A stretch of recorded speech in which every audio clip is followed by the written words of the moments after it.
UP में 9 सीटों पर हुए उपचुनाव के बाद उपचुनाव के परिणाम आ गए हैं। कुंदर की विधानसभा से ठाकुर रामवीर सिंह ने जीत हासिल की थी। वहीं समाजवादी पार्टी की ओर से जिन तमाम सीटों पर उपचुनाव हुए थे उसमें 7 सीटों पर समाजवादी पार्टी की हार हुई थी। तमाम सीटों पर समाजवादी पार्टी ने इन सीटों पर सीसीटीवी फुटेज मांगे हैं और जो चुनाव हुए थे उसको लेकर तमाम डेटा मांगा है। क्या कुछ कहेंगे? देखिए, अखिलेश जी बड़े नेता हैं, लेकिन उनकी जो बौखलाहट है, वो कुंदरकी को लेके ज़्यादा है।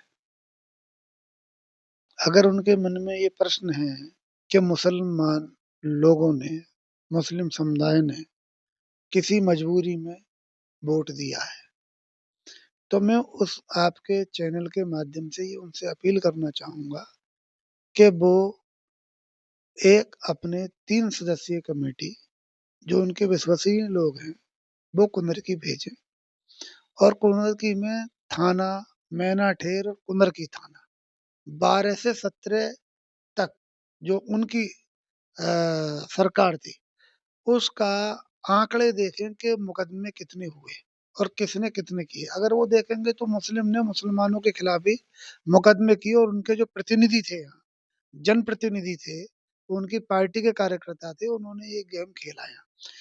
मतलब हज़ारों मुसलमानों से सैकड़ों करोड़ रुपए उन्होंने कमाया। तो इसलिए उनके खिलाफ एक माहौल था और उस माहौल को हमने उन्हें याद दिलाने का काम किया जो पीड़ित पक्ष थे और उस पीड़ित पक्ष ने भी जो है उन बातों को याद किया कि जब उन्होंने ईख के खेतों में फरारी काटी, जेलों में समय काटा, थानों में पिटाई झेली और पूरी बर्बादी की। उनके सरकार में जिस आदमी पे बुलारो थी ना, वो बुलारो बिक गई। लेकिन जब भाजपा की सरकार आई 7.5 साल पहले और उनके झगड़े बंद हो गए और चोरियां बंद हो गई, अपराध बंद हो गए, थाने का पैसा बचा, नेताओं का पैसा बचा, वकील गणों अधिवक्ताओं का पैसा बचा, तो उन्होंने आज फॉर्च्यूनर और स्कॉर्पियो खरीद ली। उनकी बौखलाहट सिर्फ कुंदर की है और अगर अगर उन्हें ये लगता है कि गलत हुआ है, तो मैं उनसे यही रिक्वेस्ट करूँगा कि वो स्वयं आएँ और एक बार चेक करें और उसके बाद भी उन्हें गलत लगे, तो मैं इस्तीफ़ा दे दूँगा और वो चुनाव लड़ें, तब उन्हें दिखाई देगा कि मुस्लिम किसके साथ है। बहुत बड़ा ऐलान कर रहे हैं। मैं बहुत बड़ा ऐलान होशो-हवास में कर रहा हूँ। अब यहाँ की आवाम हकीकत को समझ चुकी है। भारतीय जनता पार्टी ने की सरकारों ने, प्रदेश और केंद्र ने जितनी भी योजनाएँ बनाई हैं, सबके लिए समान रूप से बनाई हैं। 25 करोड़ की बात योगी जी कर रहे हैं, 140 करोड़ की बात मोदी जी कर रहे हैं। एक आदमी को भी वंचित नहीं रखा है और हमने ये कहा कि आप पहनावा आपका अपना पहनावा है, टोपी का, छोटे पाजामे का, लंबे कुर्ते का, तो आप योगी जी के, मोदी जी के पहनावे को मत देखो। आपकी अपनी इबादत करने का तरीका, उनका अपना पूजा करने का तरीका है, आप उनके काम को देखो ना।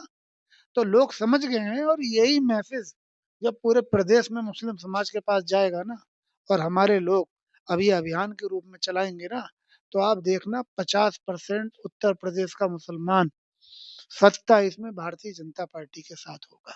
और वो ये समझ रहे हैं कि इतना बड़े आप 9 में से 7 सीटों पे माँग रहे हो, 2 पूरे 9 पे क्यों नहीं माँग रहे? आपने 9 पे क्यों नहीं माँगा? सीसीटीवी कैमरे और वो जानते हैं कि इतने बड़े सीसीटीवी कैमरे की व्यवस्था जो है ना तो वो देख पाएँगे। अगर चुनाव आयोग उन्हें सुपुर्द भी कर दे ना, तो वो देख ही नहीं पाएँगे। वो तो केवल एक अखबार में माहौल बनाने के लिए और लोगों को एक गुमराह करने के लिए, जैसे संविधान को लेके गुमराह किया था अभी लोकसभा में, वैसे गुमराह करने के लिए 27 में जो उनका जनाधार खिसक रहा है, उसे रोकने के लिए ये सब अखबारबाज़ी और जो है राजनीतिक रोटियाँ सेकने का काम किया जा रहा है। उधर की विधानसभा पर उपचुनाव के परिणाम के बाद लगातार समाजवादी पार्टी की ओर से कई एलिगेशन लगाए गए हैं, जिसको लेकर ठाकुर रामवीर सिंह जी से बात की गई है, जिनके द्वारा जानकारी दी गई है। शारिक सिद्दीकी, टीवी 9 मुरादाबाद।